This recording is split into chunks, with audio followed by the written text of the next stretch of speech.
PL-900 fundamental certification will give you enough knowledge to understanding what is Microsoft Power Platform. You will also gain understanding about how you can automate the basic business processes using Power Automate. Other knowledge you will gain in this certification is learning how to use Power BI. And we will touch base on topics like creating chatbots and using Power Virtual Agents. Please make sure to go through the topics listed in the timestamp, which you can find right below the like button. So it is easier for you to understand which topics are involved and it is easier for you to navigate around. I hope the information provided in this course is super helpful. I wish you all the very best and continued career success. So let's have a look at the skills measured on this particular certification course. There are 6 study areas on this examination. Microsoft expects you to understand how to describe the business value of Power Platform, and you need to identify the core components included within the Power Platform as well. Another area which you need to focus on to understand the capabilities around Power BI and the capabilities around Power Apps as well. And most importantly, you need to understand what are the business values of Power Virtual Agents as well. On the right hand side, you can see the weightage. The higher the weightage, that means that the more questions you are likely going to get on this examination. So for the ease of understanding, I have divided this tutorial into 6 different modules. Towards the end of each module, there is a knowledge check as well. In the knowledge check, I will basically take you through few question answers so you understand what sort of questions you can expect on this exam. But in no way I am telling that the questions what I have on the module review is going to be the questions which you're going to get on the actual examination. Let's look at some of the examination basics. You can expect between 40 to 60 questions in that exam. Try to answer all the questions because there is no penalty for guessing. So even if you don't know a particular answer, there is no penalty for guessing. So try to answer all the questions. The examination is going to be around 180 minutes. So you can expect 150 minutes for question answers and 30 minutes for any sort of preparation, commenting, instruction, reporting, etc. Sometimes there are going to be more than multiple choice questions as well. You may end up having an active screen question or a drag and drop or a multiple choice, hot list or built list, etc. For PL-900, there are not going to be any case studies or labs. But for advanced examinations, you can expect case studies or lab sections as well. So in the next video, we're going to start our first module and the first lesson of this PL-900. And in this episode, we're going to learn about Introduction to Power Platform. Let's have a quick look at what are the things we are going to learn on this video. We will learn about the components and features of Power Platform. We will identify when to use each Power Platform component applications to create your business solutions.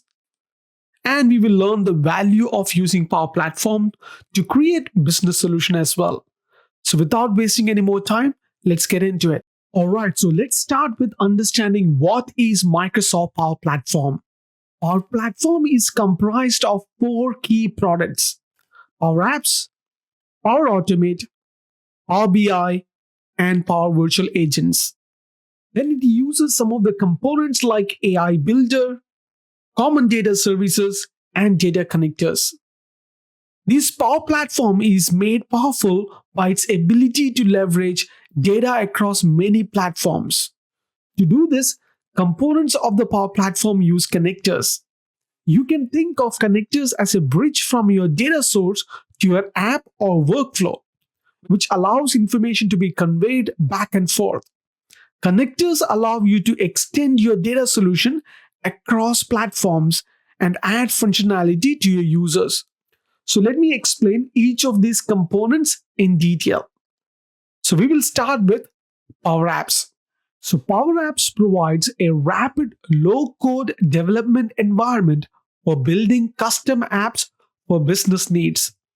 It has services, connectors, and scalable data service and app platform to allow simple integration and interaction with existing data.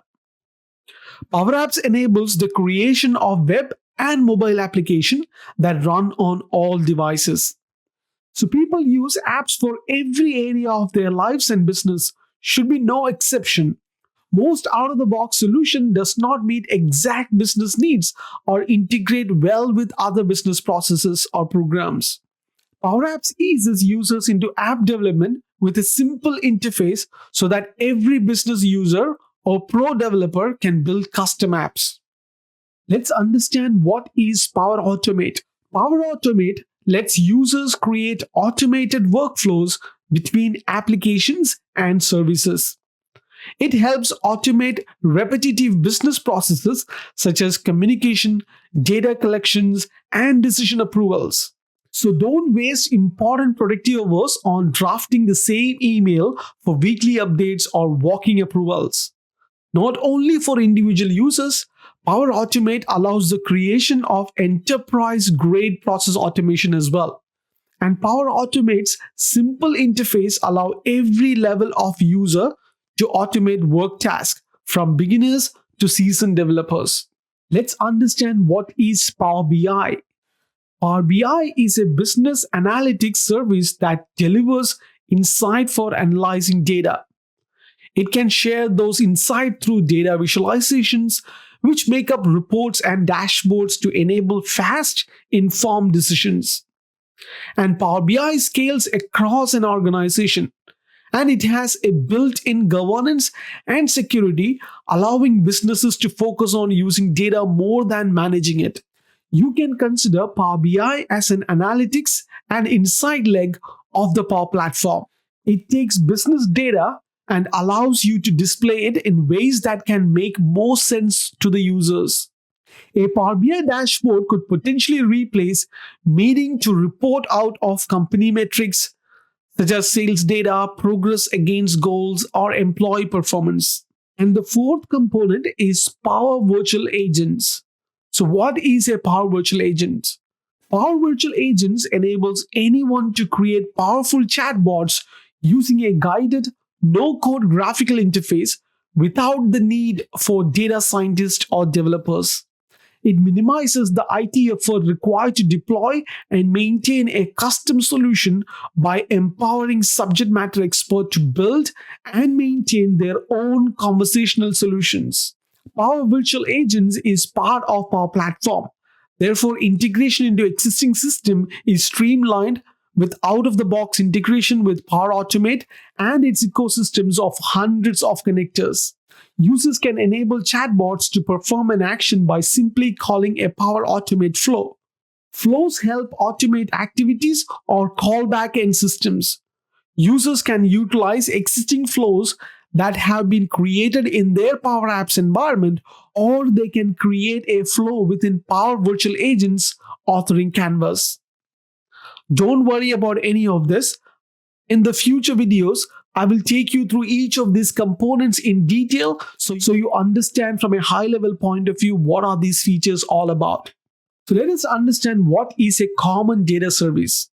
A common data service is a scalable data service and app platform which lets users securely store and manage data from multiple sources and integrate that data in business applications using a common data model to ensure ease of consistency to users.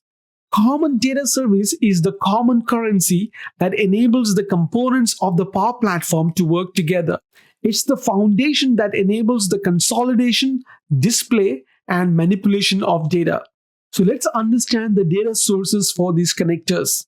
In order to understand the types of connectors and what you can do with them, you must first understand the types of data sources to which they connect. The two types of data sources are tabular and function-based. So what is a tabular data? A tabular data source is one that returns data in a structured table format. And Power Apps can directly read and display these tables through galleries, forms, and other controls. Additionally, if the data source supported, Power Apps can create, edit, and delete data from the data sources. These examples include Common Data Service, SharePoint, and SQL Server. So what is a function-based data? A function-based data source is one that uses functions to interact with the data source. These functions can be used to return a table of data but offer more extensive actions such as ability to send an email, update permissions, or create a calendar event. Examples include Office 365 users, Project Online, and Azure Blob Storage. So both of these data source types are commonly used to bring data and additional functionality to your solutions. Now that you understand more about data sources, you are ready to learn about connectors. Connectors are the bridges from your data source to your app, workflow, or dashboard.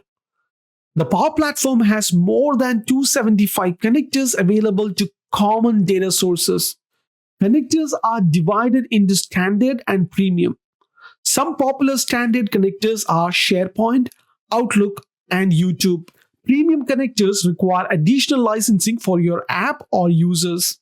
A premium connector are SQL Server, SurveyMonkey, and MailChimp. While the Power Platform offers more than 200 connectors, you also have the option to build a custom connector as well. This will allow you to extend your app by calling a publicly available API or a custom API you are hosting in a cloud provider such as Azure. An advantage of building custom connectors is that they can be used in different platforms as well, such as Power Apps, Power Automate, and Azure Logic Apps. Once you have established a data source and configured your connector, there are two types of operations you can use: triggers and actions. So what are triggers? Triggers are only used in Power Automate and prompt a flow to begin. Triggers can be time-based, such as a flow which begins every day at 8 a.m. Or they could be based off an action like creating a new record in a table or receiving an email. You will always need a trigger to tell your workflow when to run. Then what are actions? Actions are used in Power Automate and Power Apps. Actions are prompted by the user or a trigger and allows interaction with your data source by some function. For example, an action would be sending an email to your workflow or an app, or writing a new line to your data source. It's super important for us to understand how the security work in terms of Power Apps and Power Automate. So let's understand what are the data loss prevention policies, compliance, and privacy which is associated with Power Apps. Your organization's data is likely one of the most important assets you are responsible for safeguarding as an administrator. You can use Power Apps and Power Automate for rapid build and rollout of these high-value assets so users can measure and act on the data in real time. You can create DLP policies that can act as guardrails to help prevent users from unintentionally exposing organizational data. DLP policies can be scoped at the environment level or tenant level, offering flexibility to craft sensitive policies that strike the right balance between protection and productivity. Data as it is in transit between user devices and Microsoft data centers are secured. Connections established between customers and Microsoft data centers are encrypted, and all public endpoints are secured using industry standard TLS. What about compliance and privacy? GDPR is one of the newest privacy regulations enacted that gives rights to people to manage their personal data. A complete discussion of GDPR is beyond the scope of this content. However, the Power Platform does fully support the GDPR. And let's look at the accessibility in the Power Platform. One of the things that Microsoft values the most is make sure that the Power Platform is accessible and inclusive for all kind of users all around the world. An accessible Canvas app will allow users with vision, hearing, and other impairment to successfully use the app. Alright, so that concludes the first module. So we learned about the components and the connectors which is part of the Power Platform. In the next video, we're going to do a quick knowledge check on all the things what we have learned in this video. Let's look at the first question. Your social media engagement officer has requested your help in boosting followers and retweets on Twitter. How could you help her get more information to better understand and subsequently increase engagement? Is it using Power Apps portal which can create new customer site for our followers? No. Is it by using Power Automate which can handle our content approval for us and reducing the time it takes to produce new content and ensure our quality procedure is followed? Absolutely not. So the correct answer is configure a Power BI report to capture and analyze data from Twitter, allowing you to better understand why certain posts elicit more responses. So Power BI allows you to create visuals and better understand your data. Once you understand trends in what followers like, you can post more of that content and increase engagement. Let's look at question number 2. Your team has become frustrated with number of times they have to perform basic data entry on project startup. There are many divisions who need the information, and sometimes human error results in mistakes and making it more difficult to make sense of your information. Which program would be the most help in this situation? Is it Power Apps? No. Is it going to be Power BI? Definitely not. So the correct answer is Power Automate. Power Automate can create automated information workflows so that data entry only has to occur once. All right, so let's look at question number 3. Someone has added an item in SharePoint which prompts a workflow to run in Power Automate. What type of operation have you used to start your workflow? Is it function based? No. Is it an action? Definitely not. So the correct answer is trigger.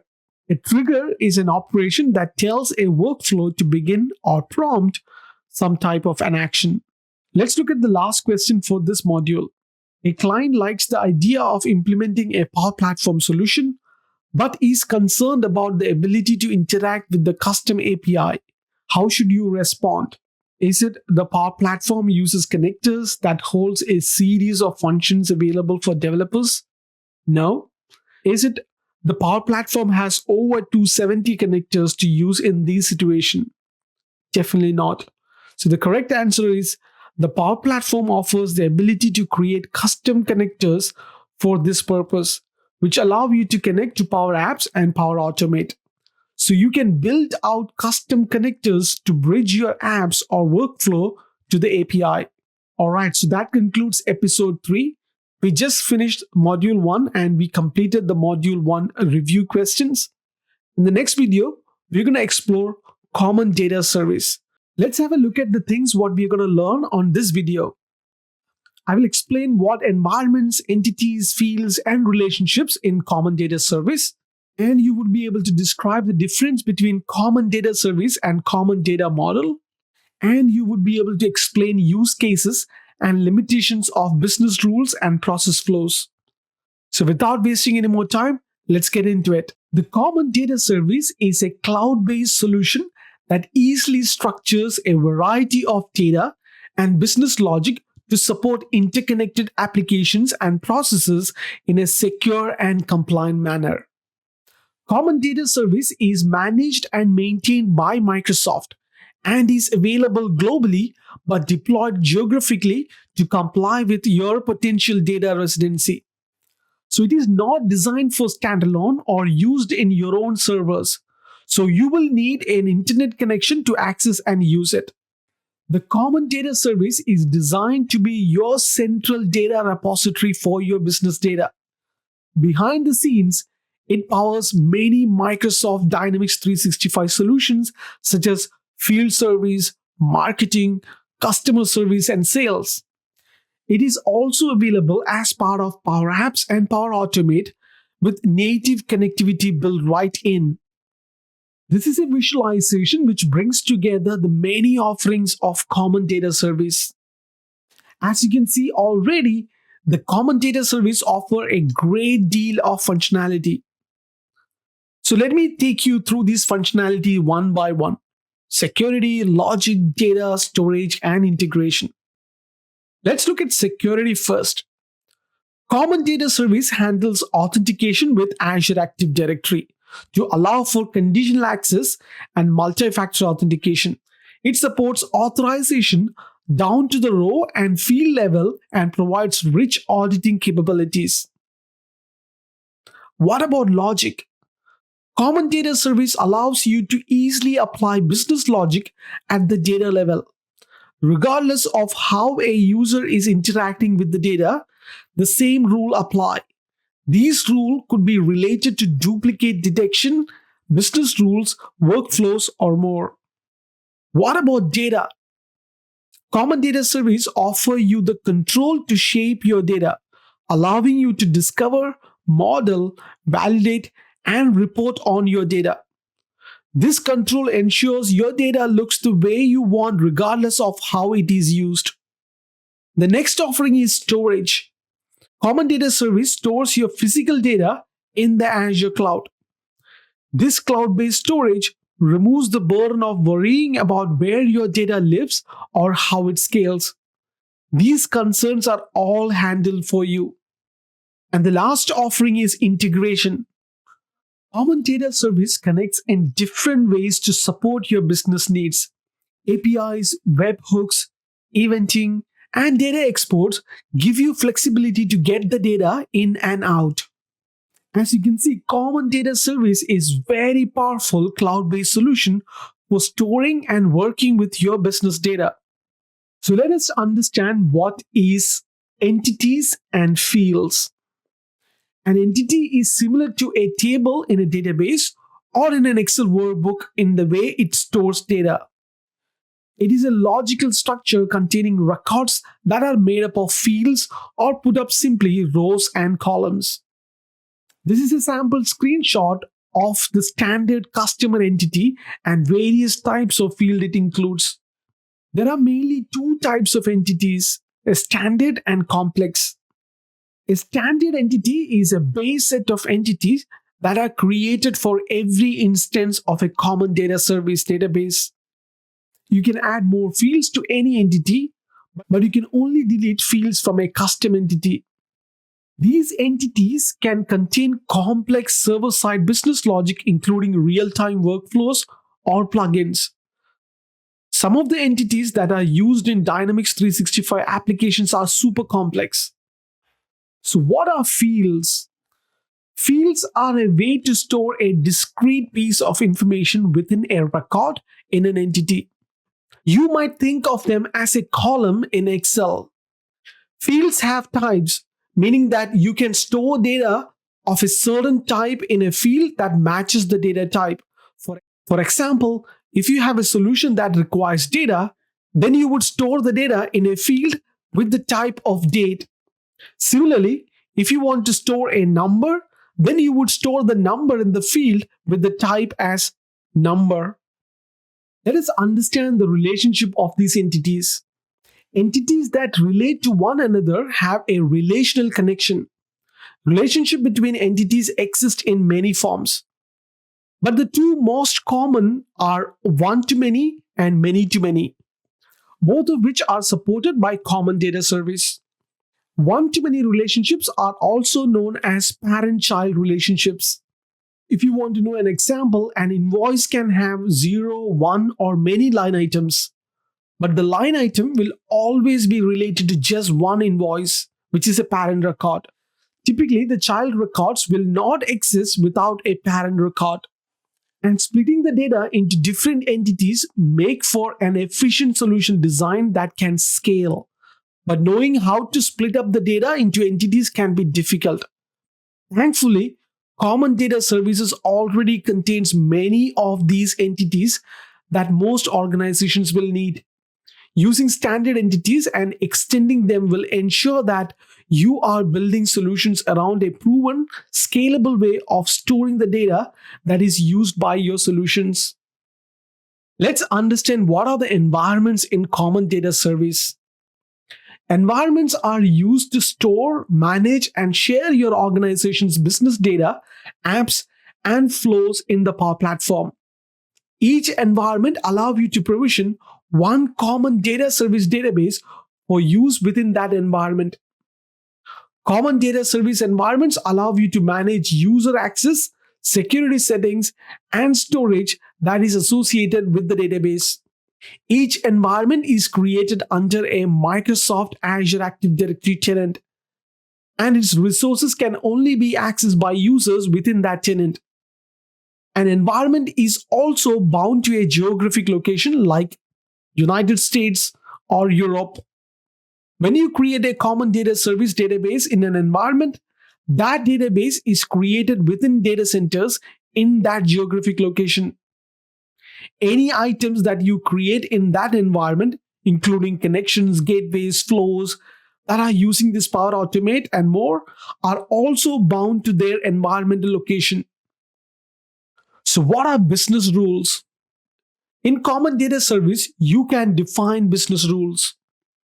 Business rules allow you to apply and maintain business logic at the data layer instead of an app layer.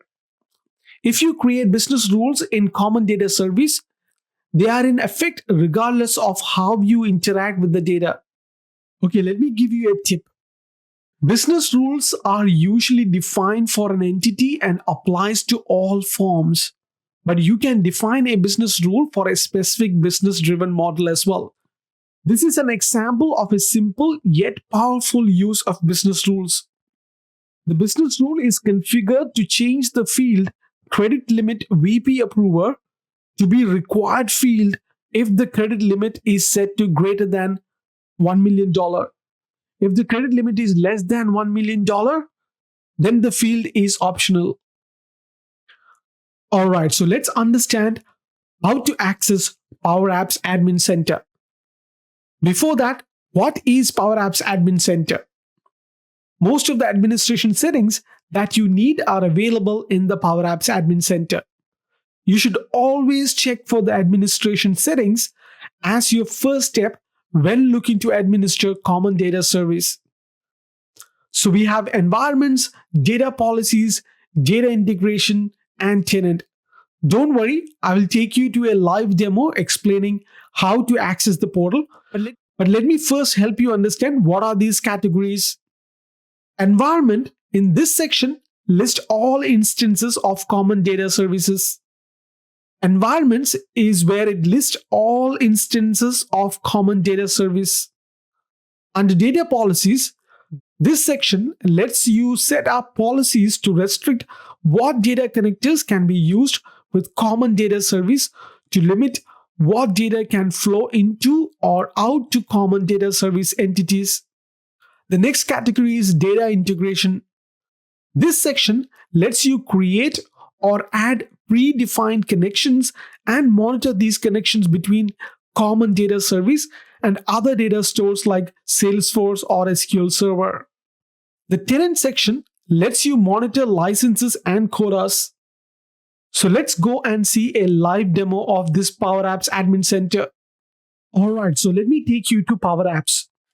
You can go to Power Apps by going into www.powerapps.com.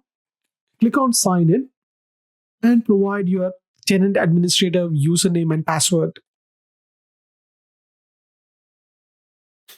So once you are inside the Power Apps portal, this is where you can see Common Data Service and other services.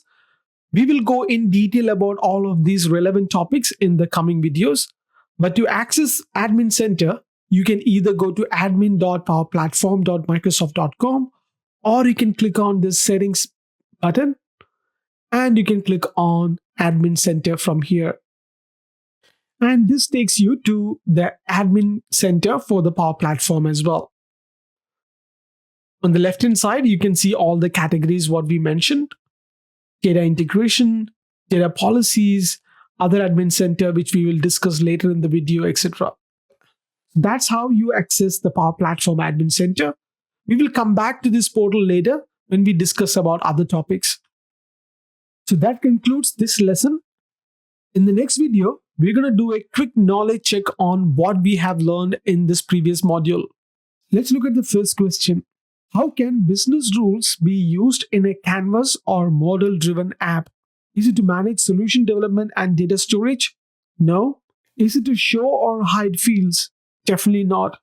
So the correct answer is to validate data and show error messages. Validating data and showing error messages are one of the functionalities available in both canvas and model-driven apps via business rule. Let's look at question number 2. Your manager has built a solution using Common Data Service using a few of the standard entities included out of the box. He wants to capture the data that new records are added to the entity, but he isn't sure how.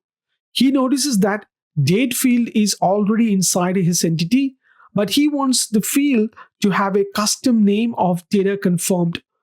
What would you recommend he do? Can he create a new entity with the name called date confirmed? No, that doesn't work. Or can he create a new environment with the name date confirmed? Absolutely not. So the correct answer is use the built-in date field within the entity to store the date values, but rename the field to date confirmed. So wherever possible, if an entity has an existing field in the type you need, reuse that field before creating a new one. Let's look at question number 3. One of your coworkers has set up a model-driven application using the common data service. The app captures information about computer hardware assets, including their price. Your coworker is concerned that users of the application are going to put incorrect values into the fields. For instance, they might put in the wrong cost number when submitting a new record. How could this be prevented? Is it by using Power Automate to validate that the field values matches what the table is expecting? No. Is it by the use of a Canvas app instead of a model-driven app? Absolutely not. So the correct answer is use business rules to automatically validate the cost center for the currently logged in user, because business rules can be used to validate field data on a form. Alright, so that concludes module 3. In the next video, we are starting a brand new module called module 3. And the first lesson we are going to learn in that module 3 is Introduction to Power Apps. Let's look at the lesson objectives for this video. We will learn about what Power Apps are and the business value they create. And we will learn about how one of the world's largest airport is digitalizing its processes using Power Apps. And we will see Power Apps in action as well. So without wasting any more time, let's get into it. So let's understand what is Power Apps and what it can do for you. Do you have an inefficient or legacy business processes that you would like to modernize? Or are you still moving information around using paper or even shared Excel workbook? Or do you want to be able to perform these business processes from different devices like PC or mobile phones? Then you need Power Apps. Power Apps is a no-code, low-code platform for building apps that builds off concepts similar to formulas in Excel workbooks such as sum and text. You can use Power Apps to build simple solutions like vehicle inspection forms and status reports, or complex business solutions for purchasing processes and inventory management.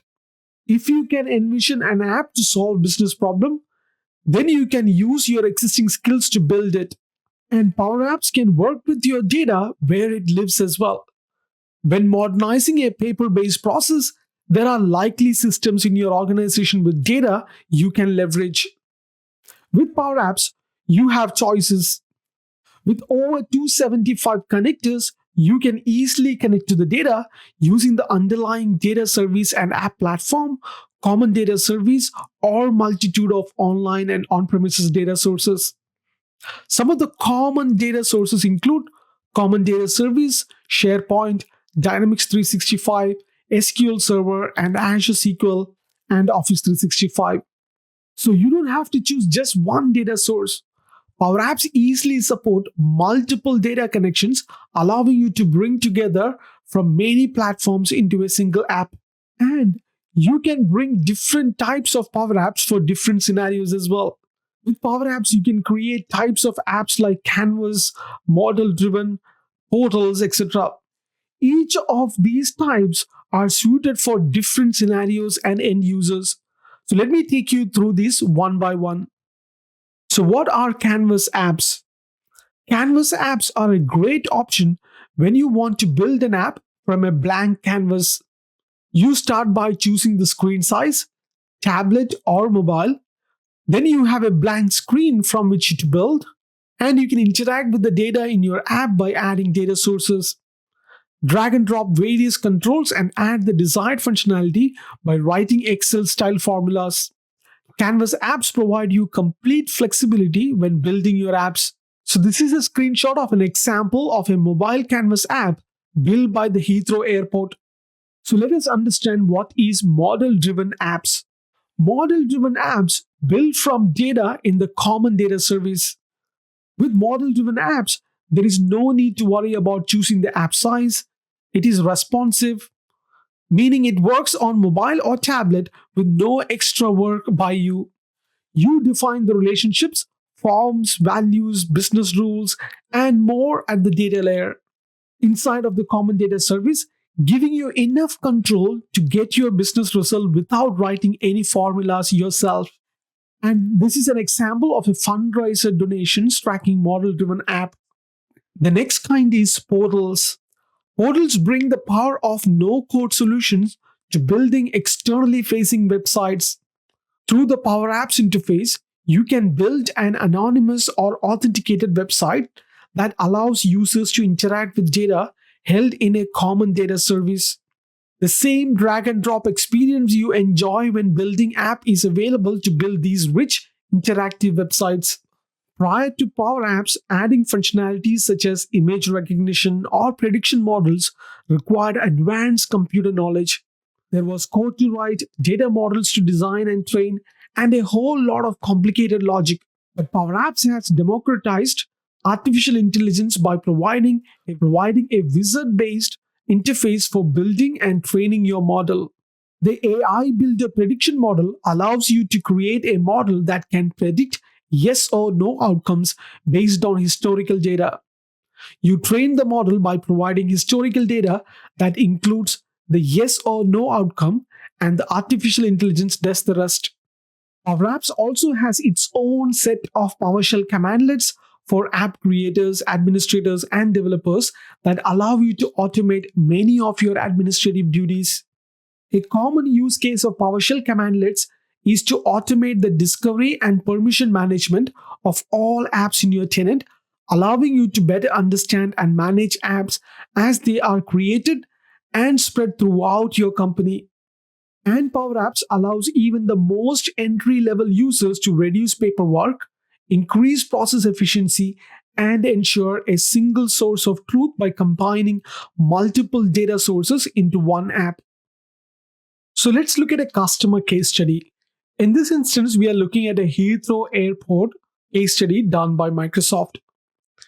Heathrow Airport is one of the world's busiest airports and models a small city in complex and traffic.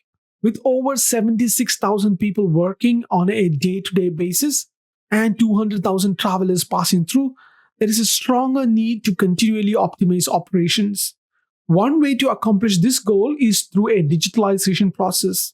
Part of that effort included adoption of Microsoft Office 365 for all employees and later use of the Power Apps. At Heathrow Airport, they have attacked the process of digital transformation by empowering the frontline workers to build apps and solve problems. This revolution began with Samit Saini, who decided to show what could be accomplished with Power Apps. Saini's business change manager requested a further look into the value of Office 365, which led Saini to Power Apps. Saini began developing an app which held security information translated into dozens of different languages. Previously, this information was kept in the book located at Security Checkpoint, and Saini set out to improve the experience. From the success of that first app, there are now dozens of apps and an official process for creating and implementing new apps. So there is a demo app which emulates the process what Saini have done in the Heathrow Airport. But I am unable to download this video and put it in the training module. But what I'm going to do, I'm going to play out the video and I'm going to give you a walkthrough and what are the benefits of having a Power App. Alright, so to get started, let's take a look at the Contoso Airport app. This app is a simplified recreation of one of the original apps that Samit built at Heathrow Airport. The idea is the traveler can choose their language that they wish to communicate with, and then the airport employee will be able to provide them with the additional information. So here you can see I choose between English and Spanish or French. If I choose Spanish, the interface updates the language here. So then now we have both visual representation and the translated word for transportation, banking, and restaurant. You can then choose the icon for banking and then it would be the Spanish version. For additional information about how to interact with the banking at Heathrow Airport, you can see that one of the ways this is implemented, it was like Excel, like a formulas. If the drop down selected code is English, then you select continue. If drop down selected code is French, for French, and then it is continuer. So this allowing you to use your existing skill set and your already business knowledge to build an app that is highly functional and solves your business need. So now take a look at different ways you can start building your first Power App. To get started with Power Apps, you want to navigate to makepowerapps.com, and here you have access to all different resources you need, whether that to be learning resources, data resources, working with common service, with an AI builder, solutions, flows, etc. So that concludes this video. In the next video, we're going to learn how to build a sample Canvas app. Along with that, we're going to learn the basic elements of Power Apps and how to build a Canvas app and how can you customize elements of your app. And finally, we will learn how to configure and manage the app settings as well. So without wasting any more time, let's get into it. So before learning the basics of building an app, so we need to learn about the basics of app elements as well. So Power Apps has many different components to build solutions, including screens, inputs, galleries, forms, and more. So let me take you through some of the most common elements you will need so you can get started. The first one is Power App Studio. Power App Studio is the name of the web interface you use to build your app. You can access Power Apps by going into make.powerapps.com. So I'm going to go to make.powerapps.com. This take me to the Power Apps portal. So this is called as Power App Studio. With Power Apps, there is no client to download or install for building apps. Everything is done from the browser by logging into make.powerapps.com. The next what we need to understand is what is app format. The first step in creating your app is to choose the format of your app. Is it going to be a mobile or tablet? So before you build an app, let me show you how that option shows up. I'm going to click on Create Canvas App from blank. And as you notice, after you give a name, the whole idea is to select is it going to be for a tablet or for a phone. While both formats can be used interchangeably on mobile device, a tablet, or a computer. Each has different default around sizing of the screens and controls. Once you choose the format for an app, you cannot change it. Next thing we need to understand is galleries. The gallery control is used to display records of a table of data. The display of a record is then defined by a template, which you can customize to meet your needs. This allows you to control which fields are shown and how they are formatted. Power Apps will then apply this template automatically to every record in your data. Next component is forms. Forms are focused on working with a specific record, often based on selection from a gallery. In this experience, a user browses a gallery to find and select the desired record displaying the details on the form. Forms enable a user to not only view detailed information, but to save new records and edit existing ones as well. Let's understand what is input controls. To allow you maximum flexibility in customizing your apps, Power Apps has a large selection of input controls. Text inputs, buttons, drop-downs, toggles, date pickers, and sliders are a few examples. You can add these controls to galleries, forms, and screens to build a functional and aesthetic experience for your app.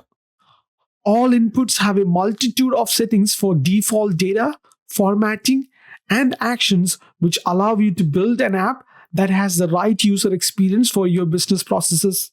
The next one is intelligent controls. In addition to the common inputs what I mentioned before, Power Apps also provides a rich set of controls for more advanced operations. There are hardware-based controls which allow access to camera, barcode scanner, GPS, and more hardware features. There are also service pack controls like the business card reader or object detector, which allow you to add artificial intelligence to your app without writing a code.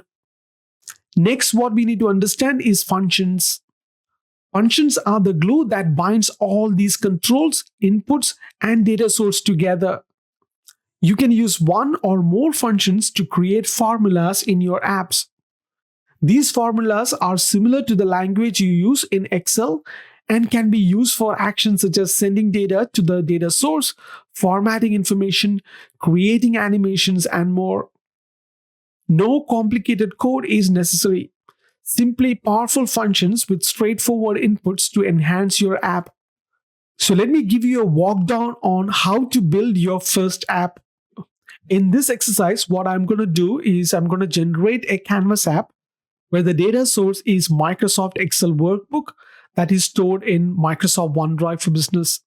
So to create the first demo app, I'm going to go and download the Contoso site tracking demo resources available from GitHub. So I downloaded the Contoso site tracking zip file, which included all the resources which we are going to use to make our first Canvas app. So I'm going to go to the location and I'm going to extract the file here.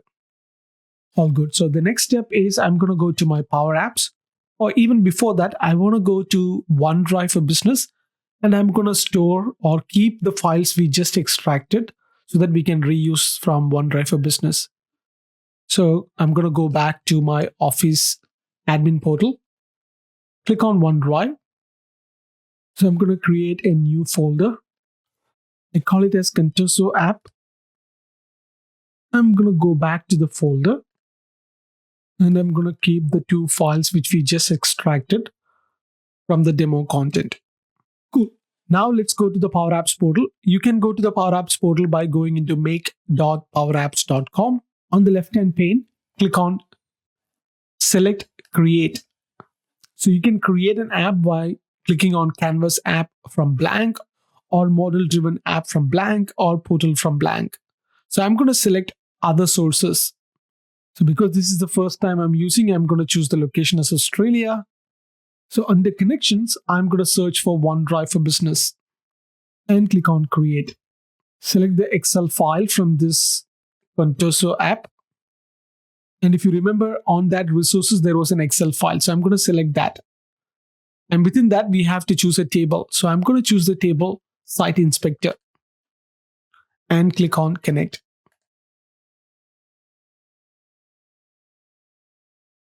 All right, so the Power Apps generates this app by inspecting your data and matching it with the Power Apps capabilities so that you get a working app as a starting point. This generated app are always based on a single list or table, but you can add more data to the app later. So now this is the main development window for the Power App Studio. So I'm going to hit on this play button in the upper right-hand corner to practice using this app. You can either hit F5 or you can hit on play. What you're noticing right now is the look and feel of a browse screen. This screen appears by default. In this screen, you can browse, you can sort, you can search, and you can refresh the data from the data source. In the browse screen, you can add items to the data source by selecting the plus symbol. So you can fill in those details and that details will be stored in the database. Then we have the details screen. The details screen shows all information about a single item. In this screen, you can open an item or edit or delete it. I can click on this edit item to even further modify the details, or I can completely delete an entry. And finally, the edit or create screen. In this screen, you can edit an existing item or create a brand new one. To make your app visible on your phone, it needs to be saved. To save the project, you can go to File and you can hit Save As. You can either save You can either save it in your local computer or you can save it in the cloud as well. You can retain the same name or you can give a new name and click on save. So you might wonder, how do you access on a device? So to access on a device, all you have to do is go to your mobile phone and go to your respective app store. If it is Google Play Store or Google Play Store or App Store or from Apple, and download Power Apps mobile app. And after you download, sign in with your username and password.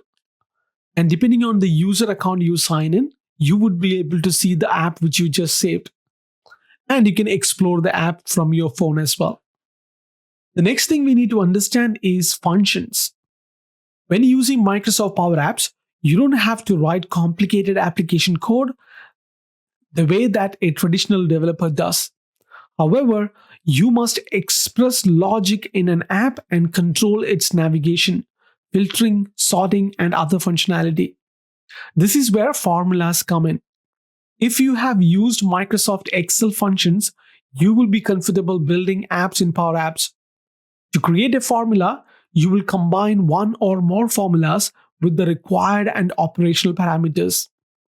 Some of the parameters are filter, match, distinct, math functions, etc. So, what is filter? This function is often used with galleries or tables of data to narrow down the records returned from your data source. What is match? Match function allows you to check a value to see if it follows a given pattern. And what is distinct? Distinct function allows you to return the unique values from the list of data, making it easier to build dynamic drop-downs to show users only the valid values for the given field. And finally, math functions includes a range of math formulas for working with your data, from the symbols such as sum or average to the complex such as atten and sin to work with radians. Now that we have learned how to create an app, you can share it with specific users, groups, or your whole organization as well. When you share an app with other people, you can run it in a browser or from the app stores as well, Apple iOS or Google Android. Even better, you can give someone permissions to update the app as well. So let me show you how to share it. In the previous example, we have saved this app as 123. So you can click on share option. This will allow you to enter a name or email address, or you can share with anyone in your company. If I type it everyone, this app will be shared with everyone within my organization. By default, the user receives the user permission, but if you want the user to be able to edit the app, then select the co-owner checkbox. By sharing this, you can notify the users by email as well. If you check this box, it will notify everyone that there is an app available for them to use. So that concludes the video on how to create a sample Canvas app. In the next video, we're going to learn about how to build a model-driven app. Let's look at the high-level topics we are going to learn about in this video. We will learn what model-driven apps are and how they differ from Canvas app. We will learn how to build the building blocks of model-driven apps and how to create and design model-driven apps. And finally, how to change the security and share the model-driven apps as well. Without wasting any more time, let's get into it. Model-driven app design is a component-focused approach to app development. Model-driven app design does not require code, and the apps you make can be simple or very complex. Unlike Canvas app development, whereas the designer has the complete control over app layout, much of the layout is determined for you with model-driven apps and largely designated by the components you add to the app. So what are the approach to making model-driven apps? Model-driven apps have three design phases. First, model your business data. Second is to define your business processes. And third step is to build the apps. And final step is building the app. Model driven app uses the metadata driven architecture so that designers can customize apps without writing code. To model business data, you determine what data the app will need and how that data will relate to other apps. And after modeling the data and defining the process, you build your app by selecting and setting up the components you need in the app designer. So don't worry about the app designer. I will show you when we create a sample model driven app. Let's understand the building blocks for model driven apps. A model driven app consists of several components that you select by using app designer. The first is data. So these are the different data components that make up the model driven app: entity, field, relationship, optional set of field data, etc. This can determine what data the app will be based upon. So, what is entity? Entities are items with properties that you can track. What about field? Fields are properties that are associated with an entity and help define that entity. A field is defined by data type, which determines the type of data that can be entered or selected. Relationships define how entities can be related to each other. There are one to many and many to one as well. And you can have many to many relationship as well. And finally, the last type is option set field. This type of field shows a control that lets the user select among predefined options. Each option has a number value and label. The next one is user interface. User interface have components such as app, sitemap, forms, and views. App determine the app fundamentals like components properties like client type and the URL. Sitemap specifies the navigation for your app. A form include a set of data entry fields for a given entity. This set of data entry fields matches the items that your organization tracks for the entity. And the last one is view. Views define how list of records for specific entity appear in your app. The third building block is called logic. The logic components determine what business processes, rules, and automation the app will have. The first one is business process flow. Business process flows walk users through a standard business process. Use a business process flow if you want everyone to handle customer service requests the same way, or you can use a business process flow to require staff to gain approval for an invoice before submitting an order. The second option is workflow. Workflows automate business processes without a user interface. Designers use workflows to initiate automation that does not require any user interaction. The third type is actions. Actions are a type of process that lets you manually invoke behaviors, including custom actions, directly from a workflow. Another type is business rule. Business rules apply rules or recommendation logic to a form to set field requirements, hide or show fields, validate data, and more. App designers use a simple interface to implement and maintain fast changing and commonly used rules. And the final type is flows.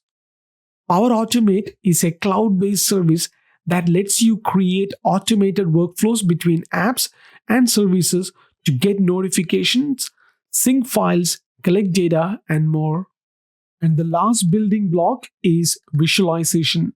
The visualization component determines what type of data and reporting the app will show and have available, and which designer is used to create or edit that component. The components involved within visualizations are chart, dashboard, embedded Microsoft Power BI, etc. Charts are individual graphical visualization that can appear in a view or a form, or that can be added to a dashboard. Dashboards show one or more graphical visualization in one place that provide an overview of actionable business data. And Power BI adds embedded Power BI tiles and dashboards to your app. And Power BI is a cloud-based service that provides business intelligence insight. So let's have a quick look at an app designer for an example model driven app called Fundraiser. As you can see, there are two entities. The first one is donation and the second one is fundraiser. So let's see an example on how to create a sample model driven app. So first step for that is I'm going to take you to the Power Apps portal. You know how to do that. You need to go to make.powerapps.com. So I'm in my Power Apps portal. So now let's create a sample model driven app from blank. Click on create, give a name for your app and click on create or done. So this is the designer we were talking about. Now we can add components to your app by using this app designer. In this sitemap designer, click on this pencil icon. This will open the sitemap designer. And in the sitemap designer, select the new sub area. And in the right pane on the properties tab, you can select the following properties. Type as entity, you can type in account, and you can then select save and close. So now we have a new entity created. Now let's select forms. And in the right hand pane, under main forms, select accounts form. Click on forms and unselect the all. I'm going to select the main form and I'm going to keep it account. And under views, I'm going to select active accounts, all accounts, and my active accounts. And I'm going to select charts. Within charts, I'm going to select accounts by industry chart. And I'm going to hit on save. Similarly, you can add as many forms as you want and then you can edit in the app designer. Once you complete the objective, what you are trying to achieve, then you would be able to go and publish it. So you can click on publish to publish your app. And the Power Apps environment includes a predefined security roles as well. These roles reflect common user tasks and access levels that are defined, follow the best practices for providing access to minimum amount of business data that is required to use the app. Some of the predefined security roles include system administrator, system customizer, common data service user, and delegate rights. So that concludes this lesson. In the next video, we're going to learn about Introduction to Power Apps portals. Let's have a look at the high-level things we are going to learn in this video. We will learn about what are Power Apps portals and the business value they provide. And we will learn about the core components for the content and data access. We will learn to create the portals using a template and some of the differences in the portal behavior based on security as well. So without wasting any more time, let's get into it. Power Apps portals give internal and external users secure access to your data either anonymously or through commercial authentication providers like LinkedIn, Microsoft, Facebook, and Google, or enterprise providers such as Azure AD B2C and Okta. Portals also allow you to set authentication requirements, customize data for each user, and allow users to submit their information privately with straightforward admin controls. What about modern audience? These portal capabilities empower online consumers who prefer to find answers for their own through self-service and community options. Portals helps you provide an organized, searchable knowledge base to deliver consistent, up-to-date answers and community experience for peer-to-peer support and direct interaction with your subject matter experts. What about modern businesses? Consider a scenario where your business is already using Power Apps. Then these are the additional capabilities that Power Apps portal can deliver. It can provide self-service support. That means when your business is growing, rather than having to employ extra staff in call centers, you could use Power Apps portal to add self-service capabilities to your website so that your customers can search knowledge articles, engage with other customers, and find answers and create support cases when needed, all without a single interaction from your resources. The second scenario is build a sales pipeline. When a lead fills out a contact us form on your company website, this information is recorded in Dynamics 365 Sales, where the record can become part of your sales pipeline automatically. And the next scenario is empowering employees. When an employee needs a new computer, They can fill out an online form where the information will be recorded in common data service so the help desk staff can immediately access and process this information. And the final scenario is engage mobile workforce. You can empower agents on any device wherever they work. Field technicians can process and complete work order in the field, instantly updating Dynamics 365 field service. And another capability of the portal is Power Apps portal capabilities. Power Apps portals are built on top of common data service. This architecture comes with major benefits. Power Apps portals deliver a complete content management system out of the box with all content stored in common data service. As a result, content can be edited through the Portal Studio and also directed by using Portal Management app. Additionally, the robust common data service security model can help secure the content as well. Let us learn how to get started with portals. A Power Apps portal is not automatically provisioned when a new common data service environment is created. You will need to provision a Power Apps portal and determine the name, default URL, language, and template. Please note that to provision a portal, you must be assigned to system administrator role of the common data service environment that is created for the portal. Before understanding the core components of the portal, let me quickly show you how can you create Power Apps using templates. So I'm in my Power Apps admin portal. When provisioning a Power App portal, the most important choice is to consider are the audience, workload, and choosing a specific portal template that would best align with the business requirements. Several portal templates are available that can be provisioned. These templates will accelerate the configuration of the portal based on the intended audience and workload. So let me show you the high-level steps to provision a starter portal. So you go to make.powerapps.com and click on create and select to create a portal from blank.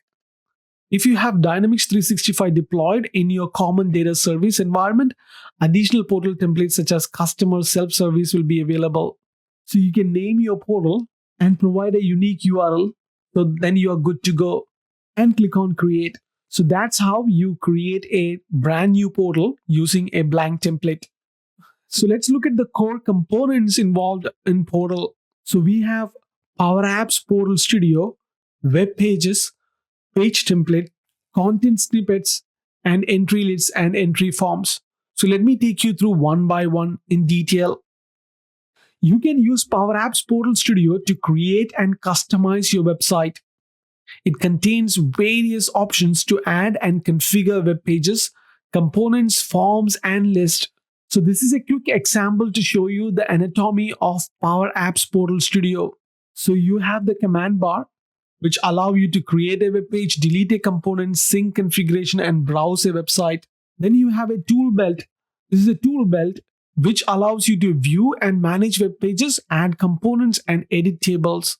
The third component is Canvas. This contains components that build a website. And then we have the footer, which displays autosave status and allows you to open source code editor. And finally, we have the properties pane. This displays properties of web pages and selected components and lets you edit them as required. Most of the portal content is represented by web pages. A web page is a document that is identified by a unique URL in a website. Through parent and child relationship to other web pages form the hierarchy of a website. That is its sitemap. Web pages can be added and edited by using Portal Studio, the Portal Friend Side Editor, or directly in a common data service by using Portal Management app. Content snippets are reusable fragments of editable content that can be placed within a web template. Using snippets allow for targeted editing of part of a page without affecting the overall content. Snippets can be edited by using Portal Studio and Common Data Service records by using a Portal Management app.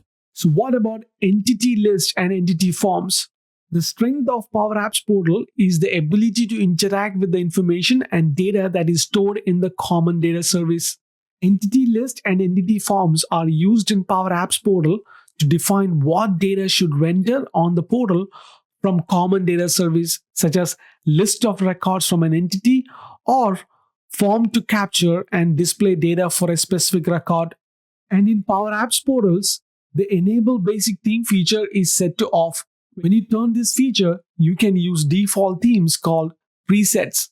You can also create copies of these preset themes for additional customization. So, what about the portal security?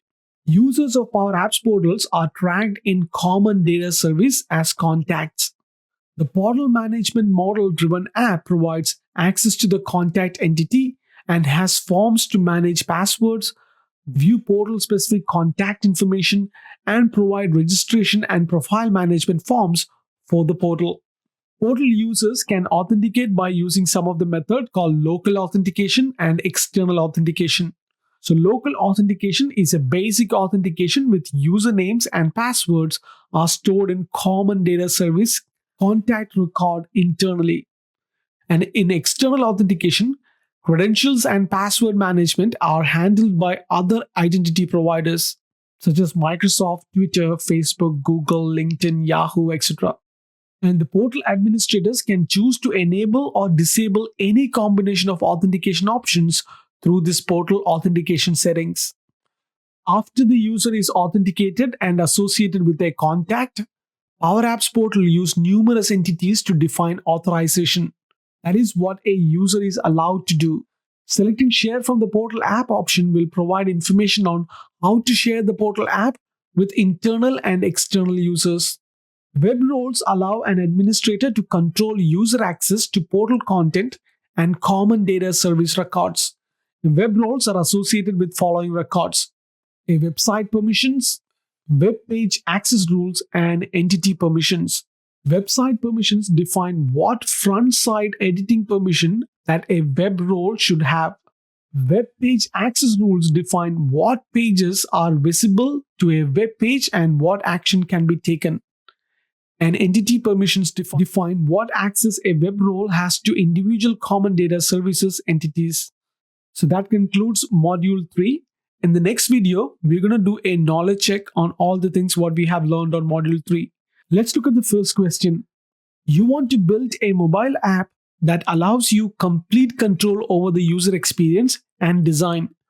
What type of Power Apps app should you build? Is it a model-driven app? No. It is not a portal app as well. The correct answer is a canvas app. With canvas apps, you start with a blank canvas, choosing your type of mobile or tablet. Then you can design the app to meet your pixel perfect design. Let's look at question number 2. Your project requirements calls for the ability to take a picture of a part and identify which model it is. You are not a data scientist or developer. How can you add this to your app? Is it to add a camera control to your app? No. And this is not possible? Yes, this is definitely possible. So the correct answer is train and use an object detection model in your app with AI Builder. Power Apps makes available to you the ability to use artificial intelligence without writing code. This allows you to do form processing, object detection, prediction, and text classification, all powered by Azure services. Let's look at question number 3. How can data sources be used with Power Apps Canvas apps? Is it Power Apps can only use its internal data sources? No. Is it Power Apps uses only external data sources and does not have an internal data source? No. So the correct answer is Power Apps can use multiple internal and external data sources in the same app. Power Apps allow you complete control of which data sources you use in your app. There are over 270 data connectors available now, and the ability to build a custom connector if one does not exist. Alright, so question number 4. Your sales team is in desperate need of a mobile application that can display records living in a SharePoint list. When displaying the records, multiple pieces of information about each record need to be visible to the user. Which of the following Power Apps tools would you use when designing your apps to achieve this functionality? Is it create an input control to display the sales record? No. Is it to create a form to display the sales record? Not correct as well. So the correct answer is create a gallery to display the sales records. Galleries are used to display tables of data from your data source. They're highly customizable, so you can show whatever information about a particular record that is necessary. You could then use a form to edit individual records if desired. Let's look at question number 5. You have been tasked with creating a Power App that can scan barcodes that will display the scanned items information on the screen. Out of the following control options, which one would the barcode scanner fall under? Is it forms? No, it's not galleries either. So the correct answer is media. The barcode scanner control is a part of the media category of controls. This control can be used to scan barcodes of various types of pass information about the barcodes to the Power App. Then additional functions can be used that barcode information to perform additional tasks. Let's look at question number 6. You have a gallery control in your app for displaying all customer orders. Your manager says she would like to see orders from last 90 days in addition. How would you reduce the amount of data she sees? Is it by creating a formula for your gallery that uses filter function? No. Or would you modify the data source to purge out all orders older than 90 days? Definitely not. So the correct answer is using the data filtering wizard. The filter function allows you to apply logic tests to one or more columns in your data source. For this scenario, you could filter out data where the order date is less than 90 days ago. Question number 7. When building model-driven apps, which designer is used to define the navigation of your app? Is it an app designer? No, it's not view designer either. So the correct answer is sitemap designer. The sitemap designer is used to define the navigation of your app by dragging components into the design canvas, preventing your work, and instantly publishing the sitemap. Administrators and any user with the required privileges can quickly create sitemaps for apps. Question number 8. If you wanted to create a standard procedure or processor for handling service requests, what type of logic would be the best to implement? Is it flow? No, it's not workflow or business rules. So the correct answer is business process flow.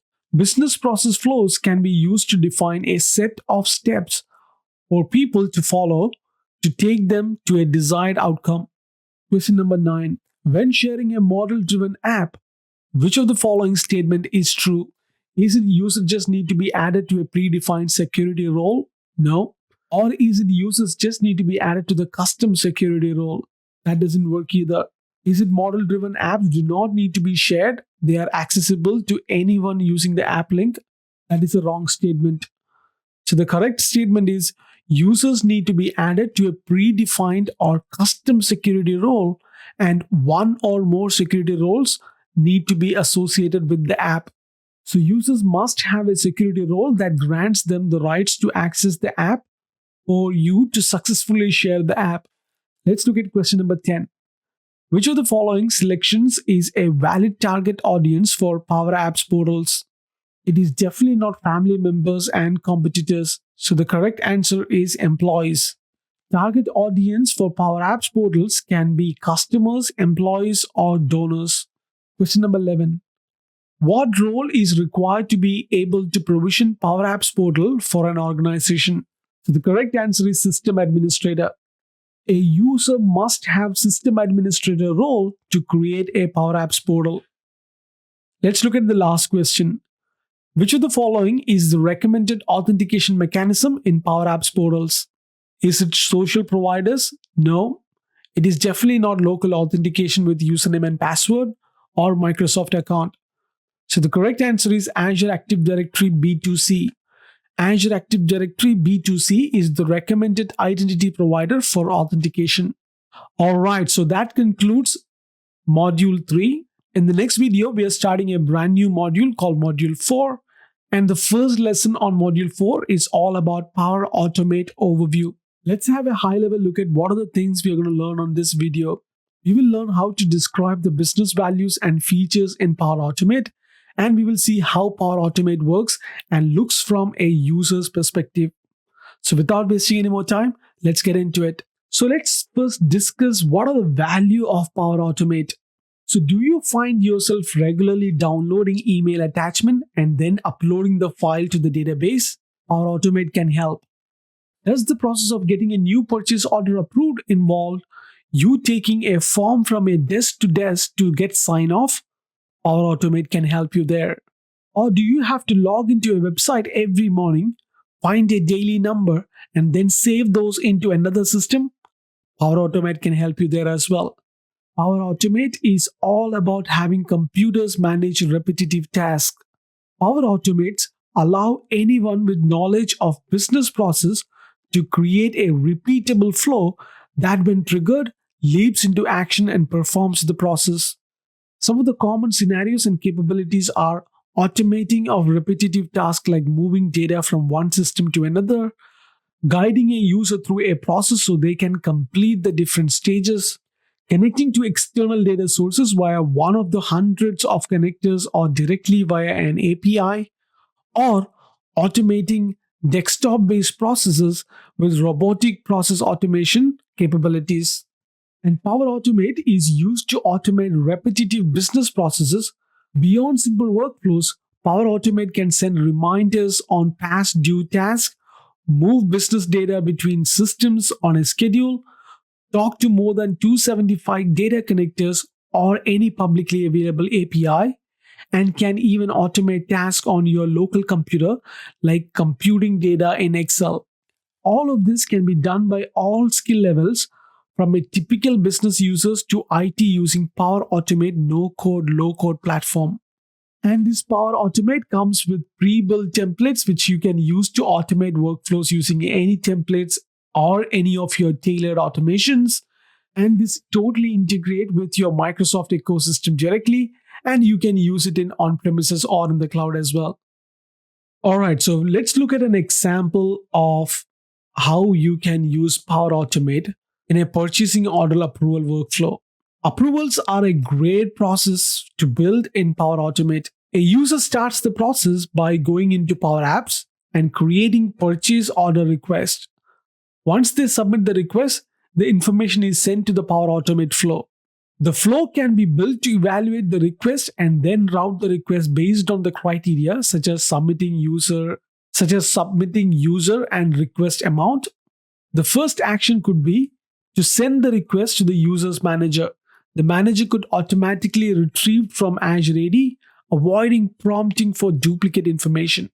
After the manager receives the approval and approves, the flow can then provide conditional logic. Typically, this might be something like, if the purchase order request is greater than $10,000, send it to VP. If not, then automatically approve the purchase order.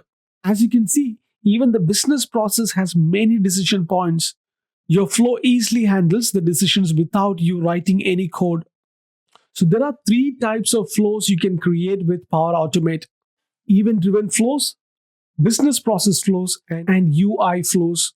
So what is event-driven flows? These are flows that you build with a trigger and then one or more actions. These are a multitude of triggers and actions available thanks to the existing connectors. You will see these as my flows and team flows in Power Automate. The only difference between a my flow and a team flow is ownership. With a my flow, you are the sole owner, while the team flow has more than one owner. So, what is business process flows? These flows are built to augment the experience when using model driven apps and a common data service. Use these to create a guided experience in your model driven apps. And what are UI flows? These robotic process automation flows allow you to record yourself performing actions on your desktop or within a web browser. You can then trigger a flow to perform these processes for you. You can also pass data in or get data out of the process, letting you automate even manual business processes. Before the Power Platform, Adding functionalities such as image or text processing required an advanced computer or coding knowledge. There was code to write, data models to design and train, and lot of complicated logic. The Power Platform, however, has democratized artificial intelligence by providing a wizard based interface for building and training your model. This unlocks the power of Azure machine learning and cognitive services without writing a single line of code. To take advantage of the AI capabilities, you must first build a model. A wizard guides you through the building and training the model, and currently there are four available AI models. First one is Form Processor. This model extracts text from an uploaded image or taken photo. The second option is Object Detector. This model identifies object from an uploaded image or taken photo and then provides a count of the number of objects present. Third option is called Prediction. This model predicts whether something will happen or not based on previous data history. And the last one is Text Classification. This model categorizes text by its meaning, making it is easier to analyze. True Green customer case study is an example of how they use Power Automate to provide proactive and predictive services to their customers. As part of True Green's commitment to provide customers with they need to live life outside, and they have teamed up with Microsoft to provide better services. They built a new artificial intelligence enabled virtual agent bot. All right, so that concludes this lesson. In the next video, we will learn about how to build an automated solution. Let's have a quick look at the things what we are going to learn on this video. We will learn how to create a flow from a template and how to create a recurring flow on a schedule and a flow triggered by a button as well. And we will learn how to automate an approval request and discover the approval center. And we will learn how to create a business process flow. So without wasting any more time, let's get into it. With the hundreds of triggers, actions, and connectors, sometimes the hardest part about Power Automate can be figuring out where to get started. To help you get started, there are countless flow templates available to help you build a solution. So let me show you where you can find these templates. So first, let's go to ms.flow.microsoft.com, sign in with your credentials, and this is a Power Automate admin center. On the left hand side, you can click on templates. From here, you can search by a specific word or a phrase like common data service, or you can browse based on category as well. If you click on a specific template, you will see the details about the template, including the data sources it will connect to. So templates are a great way for getting started with your Power Automate automation. So you can take a template and extend it to meet your business needs. So let's use this template to create a flow to save email attachment to OneDrive for Business. Okay, now we are at the template which we can use to save Office 365 email attached to OneDrive for Business. So I'm going to click on Create Flow. As you can see that connection to Office 365 Outlook and OneDrive for Business is connected. And if you want to further modify anything, you can click on Edit to see the details of what was created for you. As you can see that if you receive a new email, if there is an attachment, it creates a file and there is a condition as well. If the condition says that if there is an attachment, create a file entry. So if you want to further customize the flow and modify, adding your own customization, you can very well do that. You can go and add an action, or you can click on existing flow and you can modify certain actions or activity here as well. So if you don't want all the email attachment to be saved on the OneDrive for Business, and which recipient's email you would like to save it on the OneDrive for Business. So it allows great customization, and you can add further more steps by adding more connectors or adding more conditions. So now let's understand some of the important concepts in Microsoft Power Automate. Every flow has two main parts, a trigger and one or more actions. You can think of a trigger as the starting action for the flow. The trigger can be something like a new email arriving in your inbox or a new item being added to a SharePoint list. An action are what you want to happen when a trigger is invoked. For example, a new email trigger will start the action of creating a new file in OneDrive for Business. Other examples of action include sending an email, posting a tweet, or starting an approval. Some example or types of action you can have in a flow includes loops, switch, do until, apply to each, and expressions. Loops run an action until connections are met to move to the next step of the flow. Switch identifies a single case to execute based on evaluation of input. Do until executes a block of actions until a specified condition evaluates to true. Apply to each executes a block of actions for each item in the input array.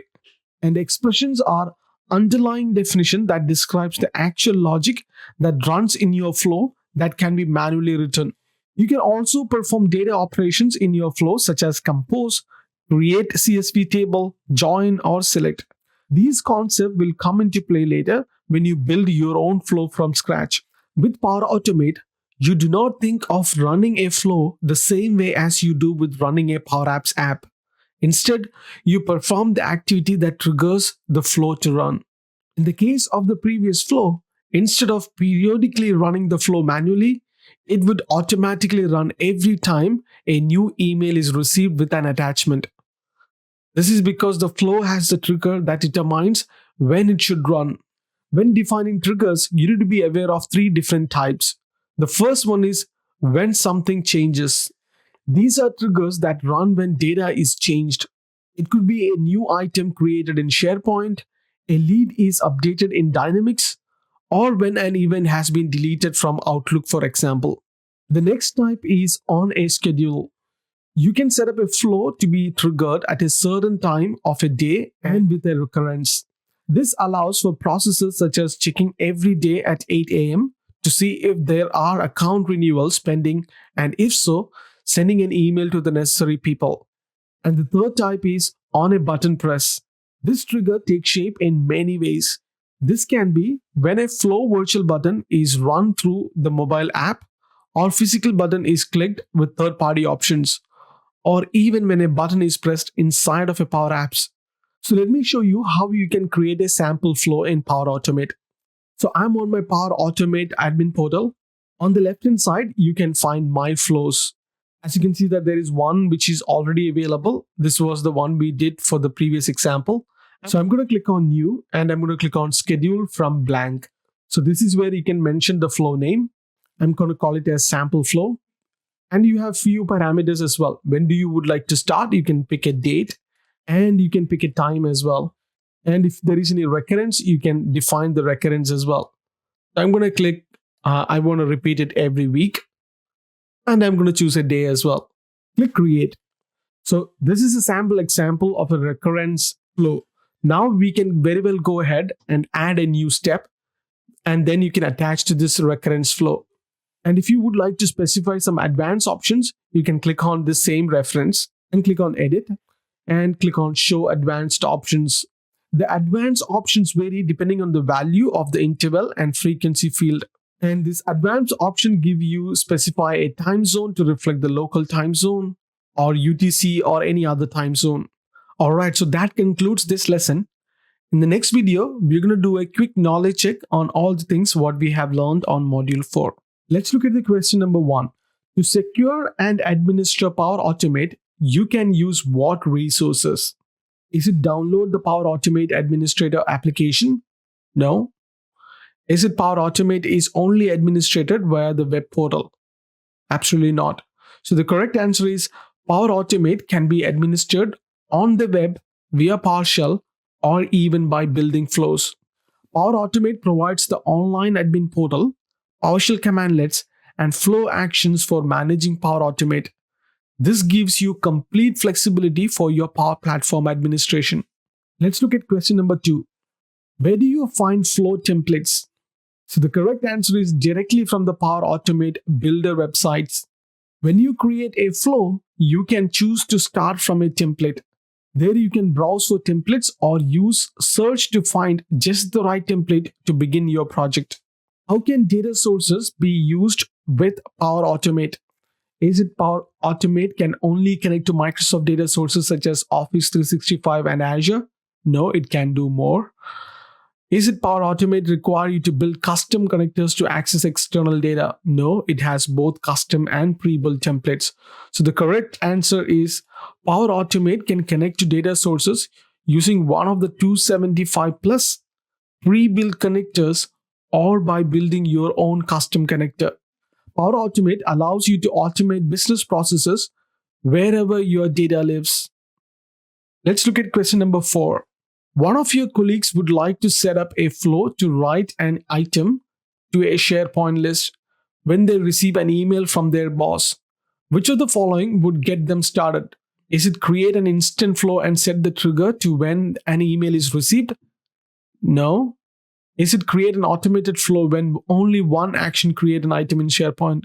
Absolutely not. So the correct answer is see if any templates are available for this scenario. If one exists, use that. Otherwise, create a blank flow with a when an email is received trigger. So don't discount the template store in Power Automate. More often than not, someone has already solved this problem before. However, if they haven't, you can just create a new flow and use an appropriate trigger to achieve your goal. Let's look at question number 5. Your department would like to set up an approval system for items that are being written to a SharePoint list. You have been assigned the task of creating the system. Using Flow, what's the best approach? So the best approach is generate an approval flow from the built-in SharePoint approvals functionality on your SharePoint list. SharePoint built-in approval flows are great, and using the information in this module, you can set them up quickly and easily. Let's look at question number 6. Your organization has started using lots of approval flows, and users are complaining that they have too many approvals to keep track of. They don't want to know what is approved and what is still pending their approval. What is the easiest way for them to check? So easiest way for them to check is to have the users navigate to the approval center in Power Automate. In the approval center, users will be able to view their outstanding approvals as well as the approval history in a much easier to read platform. All the approvals that require that user's interaction will be available through the approval center. Let's look at question number 7. One of your colleagues would like to post information about SharePoint items that have been approved to Twitter. Is it possible? If so, how would you do it? Yes, it is absolutely possible. And he can create a flow to monitor his SharePoint list for approved items and then tweet the details. Alright, so that concludes Module 4 Knowledge Check. In the next video, we are starting a brand new module, Module 5. And the first lesson we are going to learn is Power BI Overview. Let's have a quick look at the things what we are going to learn in this video. You will learn how to describe the business value and features of Power BI. And we will see how Power BI works and looks from the user's perspective. So without wasting any more time, let's get into it.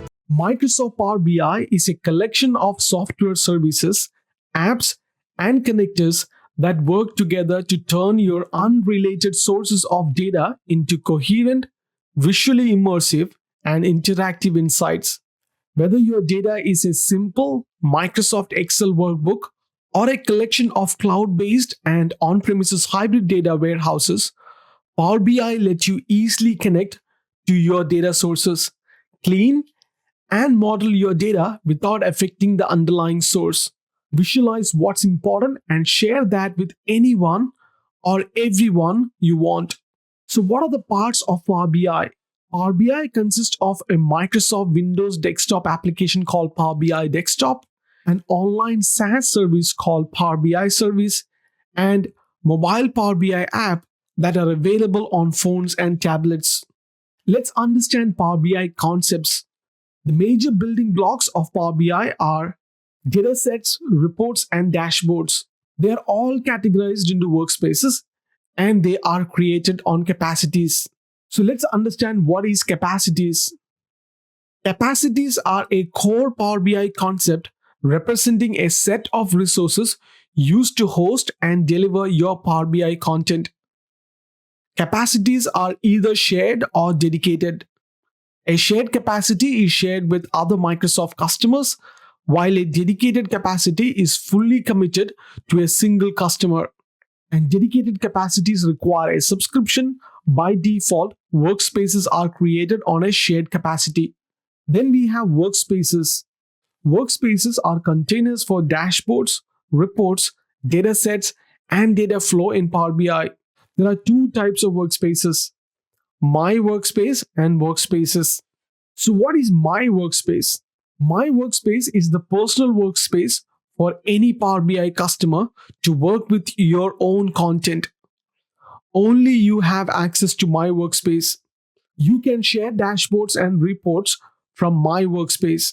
If you want to collaborate on dashboards and reports or create an app, then you want to work in a workspace.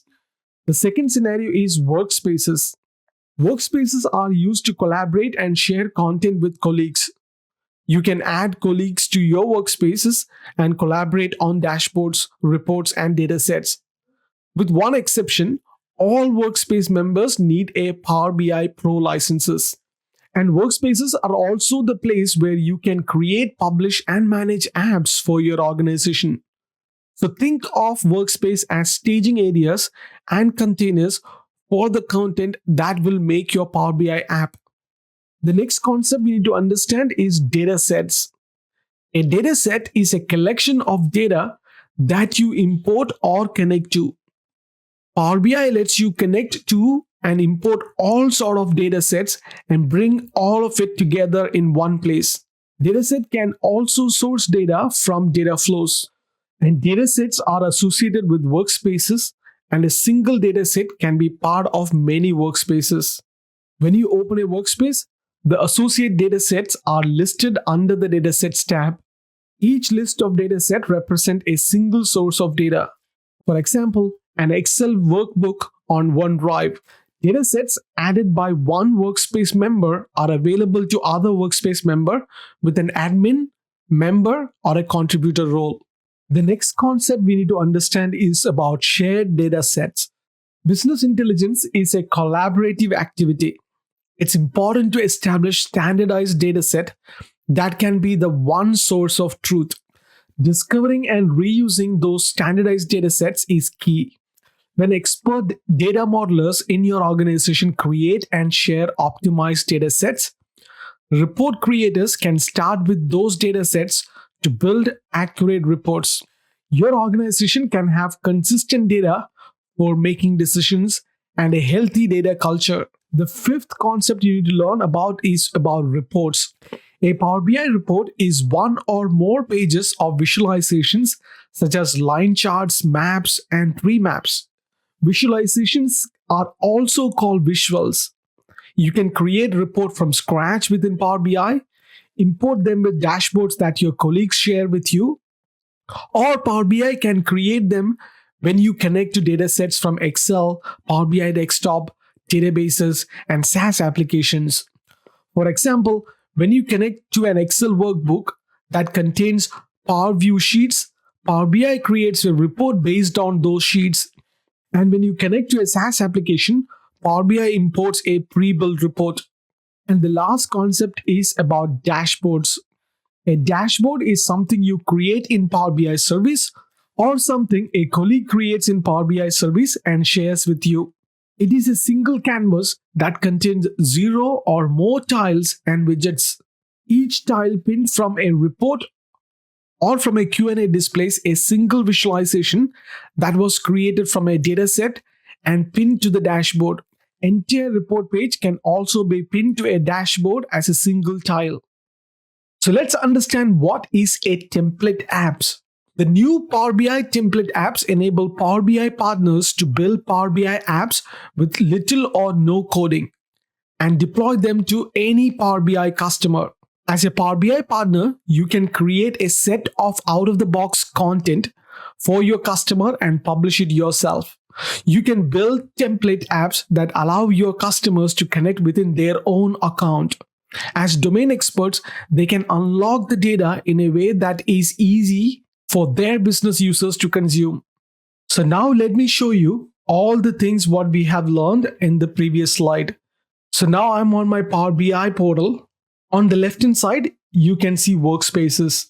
As we learned, under workspaces, you can either create your own workspace or you can see your workspaces. So I'm going to click on an existing workspace. If you remember, we talked about workspaces are containers for dashboards, reports, data sets, and data flows in Power BI. And within workspaces, we have data sets. So you can click on data sets and data flows to find out the data sets available. Then we have these reports. So let me click on this sales report. So when you interact with the report, there are two ways we can do it. One is by reading view and another one is by editing view. When you open a report, it by default open in a reading view. And based on your permission level, you can click on edit. If you have sufficient permissions, you can modify and manipulate the data as well. So within the report, you can navigate around to different tabs, which shows different reports based on the customization and the dashboard we have created. And templates apps can be found under apps. You can click on get apps.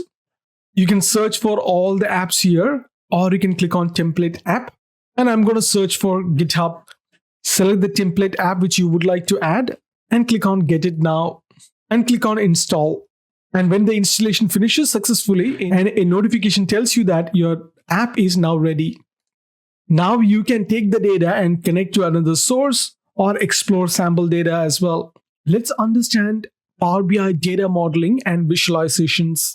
When you launch Power BI Desktop, the Getting Started dialog box will appear, and which provides useful link to forums, blogs, and introductory videos. In Power BI Desktop, you will begin to build reports in Reports view, and you will be working on these following 5 main areas: ribbon, report view or canvas, page tabs, visualization pane, and fields pane. The ribbon displays common tasks that are associated with reports and visualizations. The report view or canvas is where visualizations are created and arranged.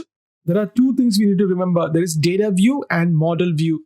Data view allows you to view all the data available in your report, and model view allows you to visually set the relationship between tables or elements. Then we have page tabs. This is located along the bottom of the page. This area is where you would select or add a report page. The visualization pane is where you can change visualizations, customize colors or axes, apply filters, drag fields, and more. And the fields pane is where query elements and filters can be dragged into the reports view or dragged to the filters area of the visualization pane. Let's understand how to filter the data with Power BI. Data is the core of Power BI. As you explore reports, each visual draws its underlying data from sources that often contain far more data than you need. Power BI offers several ways to filter and highlight reports. Knowing how to filter data is the key to finding the right information. The 4 types of filters are report, page, visual, and drill through. Report applies to all pages in the report, and page applies to all visuals in the current report page, and visual applies to a single visual or a report page. You only see visual level filters if you have selected a visual or report canvas. Sometimes your data might contain extra data or have data in the wrong format. So Power BI Desktop includes the Power Query Editor tool, which can help you shape and transform data so that it's ready for your models and visualizations. While Power BI can import your data from almost any source, its visualization and modeling tools work best with columnar data. Sometimes your data won't be formatted in simple columns, which is often the case with Excel spreadsheets. So how can you clean the data? Fortunately, Power BI Query Editor has tools to help you quickly transform multiple column tables into data sets that you can use. So how can you work with aggregates in Power BI Service? For that, first you need to understand what is aggregate. Sometimes you want to mathematically combine values in your data. The mathematical operation can be sum, average, maximum, count, and so on. When you combine values in your data, it's called aggregating. The result of that mathematical operation is an aggregate. And what are the ways to aggregate your data? So you have options like do not summarize, sum, average, minimum, maximum, count, standard deviation, variance, median, etc. To give you an example, if you choose do not summarize option, Power BI treats each value in that field separately and doesn't summarize them.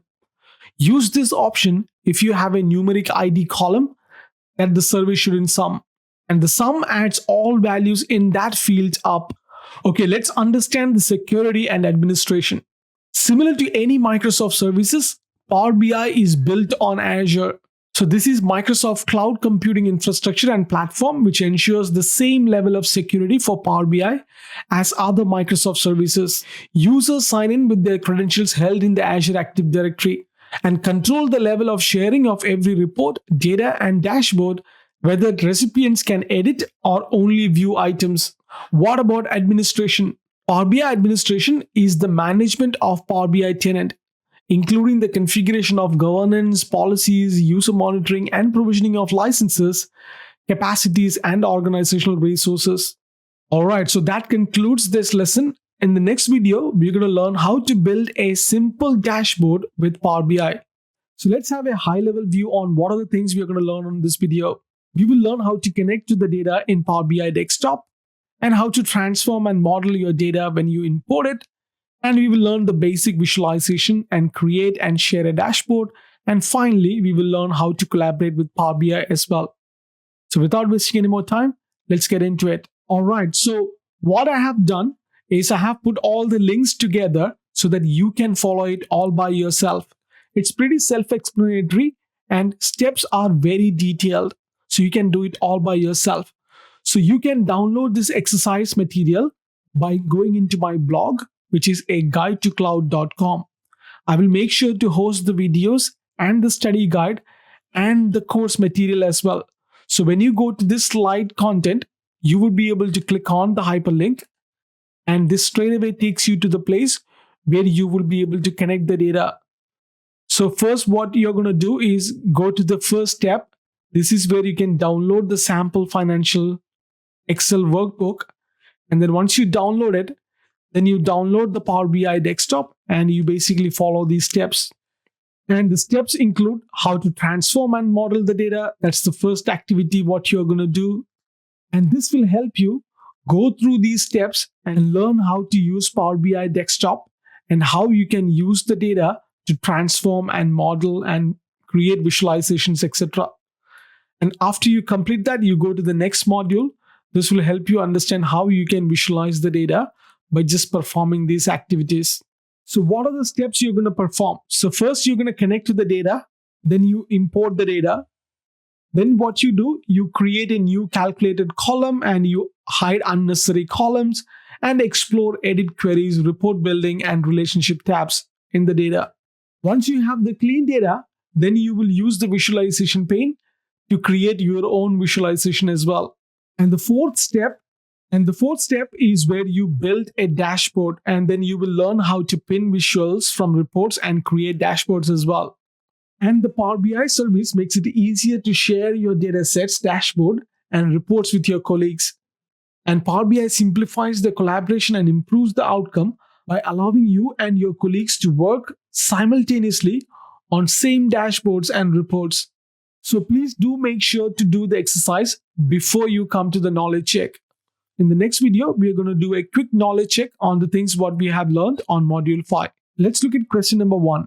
Power BI helps with which of the following business processes?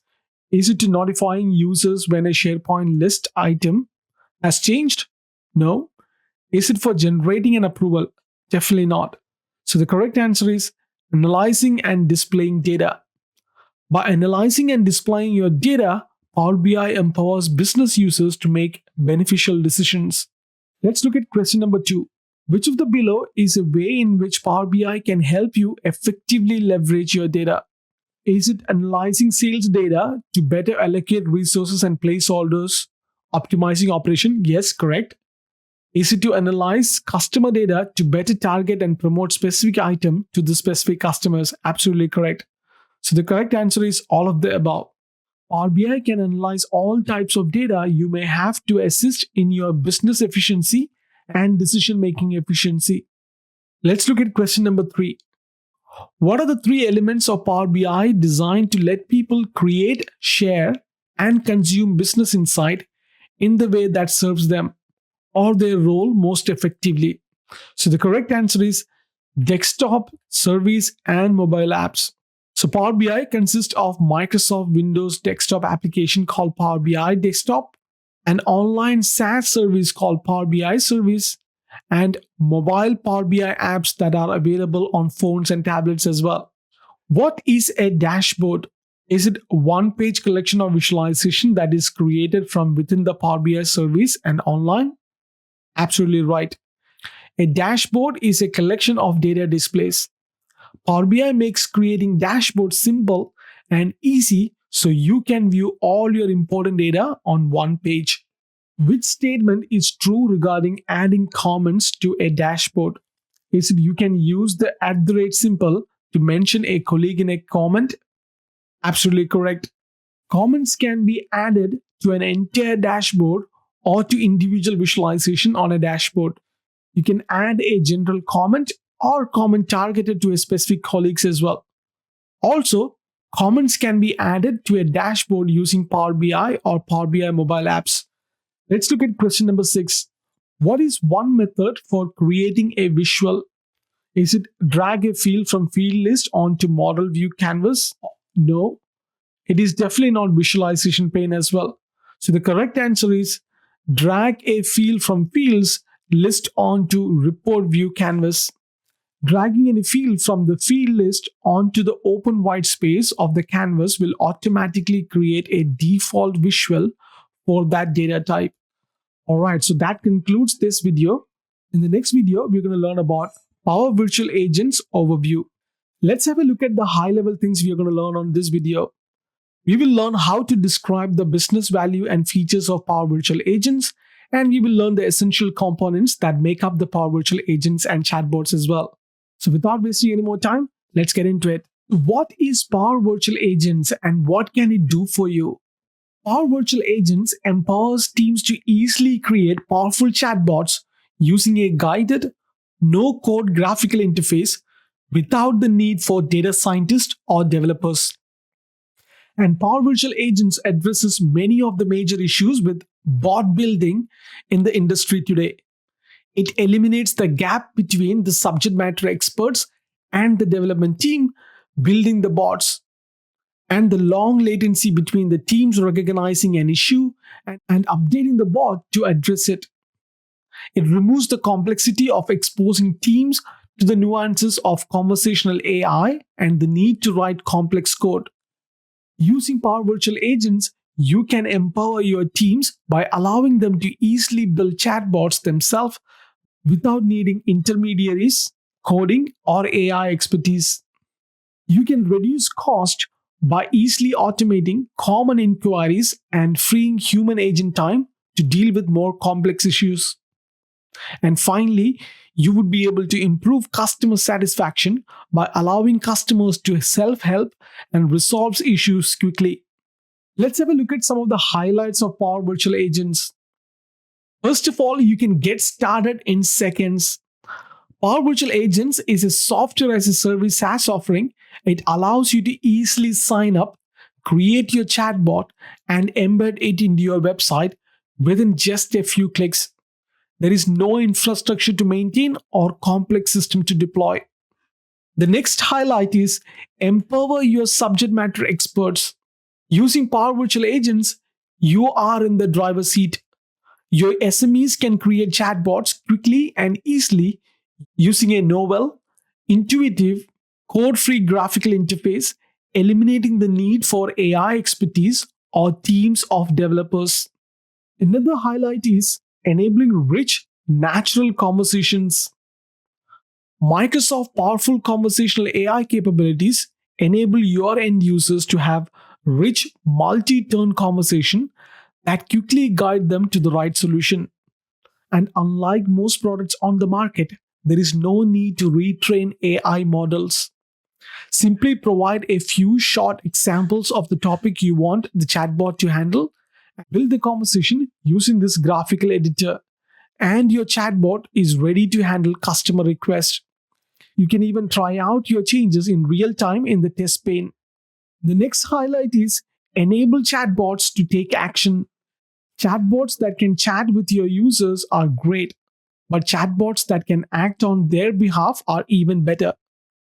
With Power Virtual Agents, you can easily integrate with services and backend systems out of the box or through hundreds of easy to add custom connectors using Power Automate. This makes it simple to create a chatbot that not only responds to the user but also act on their behalf. Let's have a look at another highlight. The next highlight is monitor and improve chatbot performance. Power Virtual Agents lets you keep an eye on how your chatbots are performing using powerful metrics and AI-driven dashboards. Easily see which topics are doing well and where chatbots can improve, and quickly make adjustments to improve performance. And Power Virtual Agents are better together because Power Virtual Agents work hand in hand with Dynamics 365 customer service insights to provide a holistic view of your customer service operations. You can use customer service insight and Power Virtual Agents together to determine which topics are trending or consuming support resources and then easily automate them. Let's understand Power Virtual Agents components. When you create chatbots with Power Virtual Agents, you author and edit topics. So, what is a topic? In Power Virtual Agents, a topic defines how a chatbot conversation plays out. You can author topics by customizing provided templates, create new topics from scratch, or get suggestions from existing help sites as well. A topic has trigger phrases. These are phrases, keywords, or questions that a user is likely to type that is related to a specific issue. And what is conversation nodes? Conversation nodes are what you use to define how a chatbot should respond and what it should do. When you create a chatbot, a number of topics will automatically created for you. Let's look at what is user topics and system topics. These four pre-populated user topics that are titled as lessons. These lessons topics can be used to help understand simple to complex ways to using nodes to create chatbot conversation. Then we have system topics as well. A number of system topics. These are pre-populated topics that you are likely need during a chatbot conversation. We recommend you keep these and use them until you are comfortable with creating an end-to-end chatbot conversation. So what are entities? Out of the box, Power Virtual Agents comes with a set of pre-built entities, which represent most commonly used information in real-world dialogues, such as age, color, number, and name. With the knowledge granted by entities, a chatbot can smartly recognize the relevant information from a user input and save it for later use. So, what are Power Virtual Agents actions? You can enable your chatbot to perform an action by calling a Microsoft Power Automate flow. Flow can help you automate activities or call backend systems. You can call flows from within a topic as a discrete call to action node, or you can utilize flows that have already been created in your Power Apps environment. Please note that a flow can only be called from a topic located in the same common data service environment as your chatbot. Flows must also be in a solution in Power Automate. You can move flows into solutions so they are listed in authoring canvas. And finally, what is publishing? With Power Virtual Agents, you can publish chatbots to engage with your customer or multiple platforms or channels. These include live website, mobile apps, and messaging platforms like Microsoft Teams and Facebook. After you have published at least once, you can connect your chatbot to additional channels. Each time you want to update your chatbot, you publish it again from within the Power Virtual Agent app itself. You can also configure a Power Virtual Agent chatbot to provide authentication capabilities so users can sign in with any or two identity provider, such as Azure Active Directory, a Microsoft account, or Facebook. All right, so that concludes this lesson. In the next video, I will help you understand how you can create a chatbot. Let's have a look at what are the things you will learn if you complete this exercise yourself.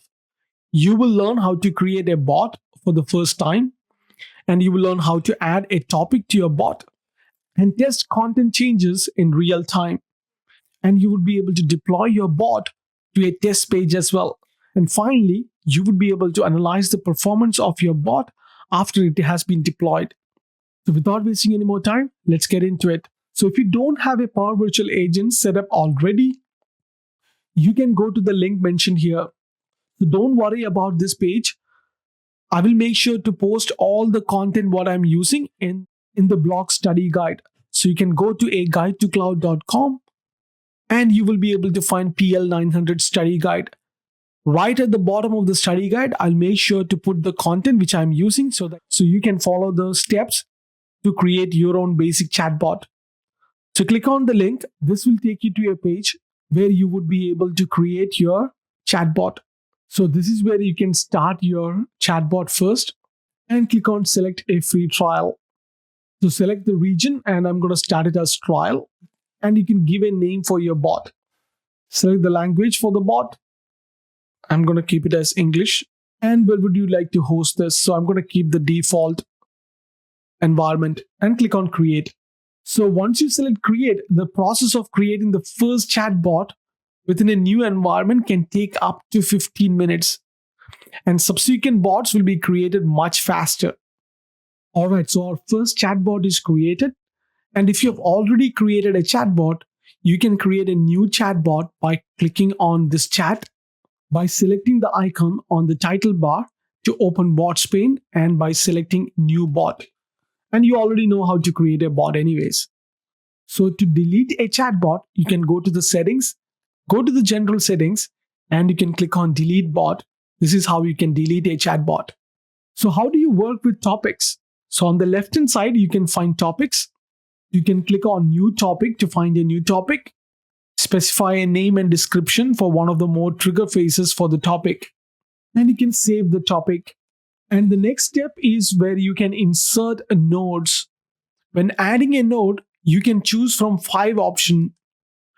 You can ask a question, call an action, show a message, or go to another topic, or you can end a conversation as well. Additionally, you can branch based on condition when inserting a node between existing node. To ask a question, you can click on ask a question and you can provide the message, and you can provide the multiple choices options as well. You can call Power Automate flows by selecting call to action. Power Virtual Agents also enable you to extend your chatbot using Azure Bot Framework skills. If you have already built and deployed bot in your organization, and you can convert bots to skill and embed the skills within the Power Virtual Agent bot. To specify a response from a bot, you can select and add a node called show a message. You can enter what you want the chatbot to say in the text box, and you can apply some basic formatting such as bold, italics, and numbering. Another option is go to another topic. To automatically have the chatbot move to the separate topic, you can select go to another topic. And the last one is end the conversation. When you end the conversation, you can have a survey appear that asks the user if their questions or issues have answered or resolved correctly. This information is collected under the customer satisfaction analytics page. You can also have the conversation handled over to a live agent if you are using a suitable customer service portal, such as an omni-channel for customer service. So I'm going to let you create your first chatbot all by yourself, and all the steps you need to create your first chatbot will be provided in the study guide. So don't worry about it. And finally, you can test a chatbot as well. As you design your chatbot in Power Virtual Agent for customer service, you can use the test bot pane to see how the chatbot leads the customer through the chatbot conversation. To help you find and fix unexpected behavior, you can enable tracking between topics to take you through the chatbot conversation step by step and go to the corresponding node in the authoring canvas. And finally, you would be able to publish a chatbot. With Power Virtual Agents, you can publish chatbots to engage with your customer on multiple platforms or channels. These include live websites, mobile apps, and messaging platforms like Microsoft Teams and Facebook. After you have published at least once, you can connect your chatbot to additional channels as well. Each time you want to update your chatbot, you publish it again from within the Power Virtual Agents app itself. This will update the chatbot across all the channels where you have inserted or connected your chatbot. The analytics section is divided into a number of pages to give you multiple ways to understand bot performance. Please note that although transcripts are available immediately, the analytics dashboards are updated every hour. So there will be some delay before you see all the data. So that concludes this lesson. In the next video, we will do a quick knowledge check on the things what we have learned on module 6. What is a benefit of using Power Virtual Agent? Is it doesn't use AI to understand user intent? No. Is it requires more time than regular customer chat? Definitely not. The correct answer is improve customer satisfaction. Power Virtual Agents can improve customer satisfaction by allowing customers to self-help and resolve issues quickly. 24/7 using rich personalized chatbot conversations. Let's look at question number 2. What defines how a chatbot conversation plays out? Is it publishing? No. It is definitely not entities or common data services.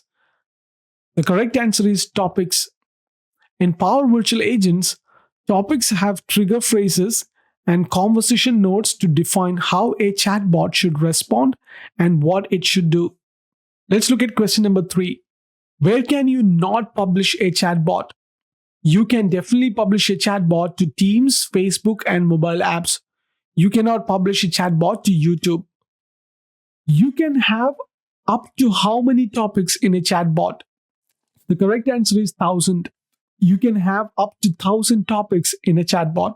Let's look at question number 5. When testing your chatbot, what would best help you find and fix unexpected behavior? So the correct answer is enabling tracking between topics. As you fine-tune your chatbot, it can be useful to enable tracking between topics so you can follow through the conversation path step by step. Let's look at the last question. Which of the following is a valid reason for a chatbot session to end?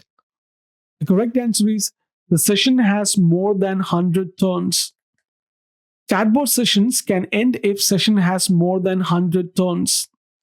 So that concludes this PL-900 or Platform Fundamental Certification course tutorials. I really hope the information provided was useful and I wish you all the very best for your exam and I will see you on the next certification course. Till then, take care.